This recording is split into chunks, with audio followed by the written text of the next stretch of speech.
A ver, pensemos en esto un momento. ¿Por qué la filosofía nace justo en Grecia? De todos los lugares del mundo antiguo, ¿qué tenía de especial ese rincón del Mediterráneo para que de repente explotara esta forma de pensar tan radicalmente nueva? Pues miren, la respuesta corta es que no fue para nada una casualidad. Lo que pasó en la antigua Grecia fue más bien como una tormenta perfecta, una combinación única de factores que creó digamos, el caldo de cultivo ideal para que la mente humana empezara a hacerse las preguntas más grandes de todas. Así que para entender bien de qué va esto, vamos a desglosar los elementos de esa tormenta. Primero, veremos por qué hablamos de una tormenta perfecta. Luego, nos meteremos en su clima religioso, que era único. Analizaremos cómo la libertad fue el motor de todo, el amanecer de sus ciudades y, finalmente, cómo todo esto provocó una verdadera explosión de ideas. Bueno, arranquemos.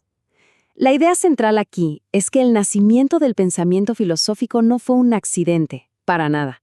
Fue el resultado casi inevitable de una serie de circunstancias pero muy específicas. Y fíjense, el primer ingrediente clave de esta tormenta fue, y esto es sorprendente, la religión, o para ser más exactos, el tipo de religiosidad tan particular que se vivía en Grecia. Es que en Grecia convivían dos visiones del mundo casi opuestas. Por un lado estaba la religión pública, la de los dioses del Olimpo que todos conocemos por Homero, ¿no? Estos dioses eran básicamente como superhumanos, idealizados, con dramas, pasiones y poderes. Esta visión te decía, vive, sigue tu naturaleza. Pero por otro lado, de forma más subterránea, estaban los misterios órficos, que plantearon una idea que lo cambió todo. El ser humano es una dualidad, un alma divina atrapada en un cuerpo mortal. Y aquí es donde la cosa se pone súper interesante. Los órficos introdujeron conceptos que hoy nos suenan, familiares, pero que en ese momento eran una locura. Hablaban de un alma inmortal, de la reencarnación para limpiar una culpa original y de la posibilidad de liberarse de ese ciclo con un tipo de vida específico. O sea, por primera vez el destino final no era simplemente desaparecer, sino algo que te podías ganar. Y ojo, que esto no fue un detalle menor, ¿eh? Estas ideas fueron la base, los cimientos sobre los que gigantes como Pitágoras o Heráclito, y sobre todo Platón, construyeron gran parte de su pensamiento. La filosofía no sale de la nada, se para sobre los hombros de estas creencias para poder ver más allá. Hay una frase de las laminillas órficas que de verdad lo resume todo de una manera brutal. De hombre nacerás Dios porque procedes de lo divino. ¡Qué declaración tan potente! Cambia por completo la idea de lo que es un ser humano. Ya no es un simple mortal a merced de los dioses, sino un ser que lleva un potencial divino adentro. Entonces, aquí está la clave de todo esto. A diferencia de otras grandes culturas, los griegos no tenían libros sagrados tipo la Biblia o el Corán.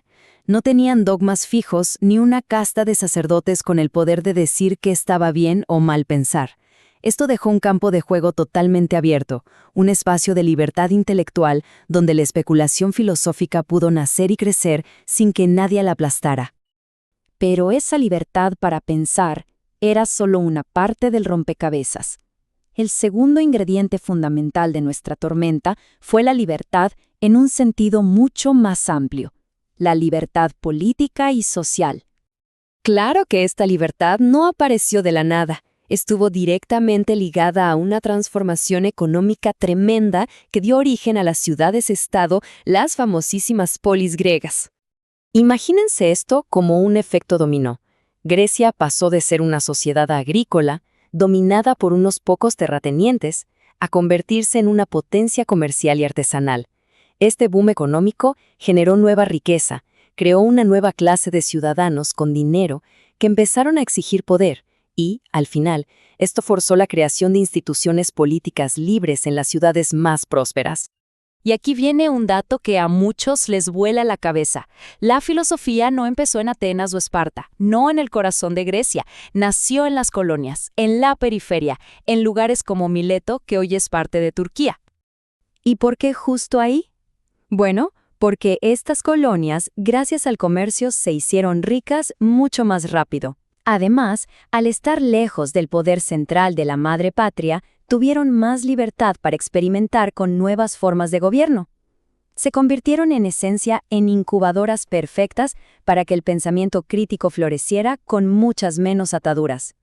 Con el tiempo, la filosofía llegó a la Grecia continental y, bueno, alcanzó su máximo esplendor en Atenas. Y esto no es ninguna coincidencia. Atenas fue la ciudad que llevó la libertad y la democracia a su máxima expresión. La conexión es clarísima. Donde floreció la libertad, floreció la filosofía. Ok, llegó el momento de juntar todas las piezas del puzzle. Ya vimos los ingredientes por separado. Ahora veamos cómo se mezclaron para crear la receta perfecta de esta explosión intelectual. Si lo viéramos como una receta, los ingredientes son súper claros. Por un lado, tienes una religión sin dogmas, y eso te da espacio para dudar y especular. Luego le sumas la libertad política, y de repente, debatir en la plaza pública es lo más normal del mundo. Y para rematar, el bienestar económico que generó algo crucial, tiempo libre, ocio, para que una clase de ciudadanos pudiera dedicarse simplemente a pensar. Así que, al final, la conclusión es súper clara y potente. El nacimiento de la filosofía no fue un accidente afortunado, fue el resultado de una convergencia única y extraordinaria de distintas formas de libertad. Libertad para dudar de los dioses, libertad para gobernar y libertad para no tener que trabajar de sol a sol. Y todo esto nos deja pensando, ¿no? Si esa fue la tormenta perfecta que dio a luz a la filosofía hace más de 2000 años, ¿qué combinación de factores, qué tormenta perfecta necesitamos hoy para generar la próxima gran idea que vuelva a cambiar nuestro mundo?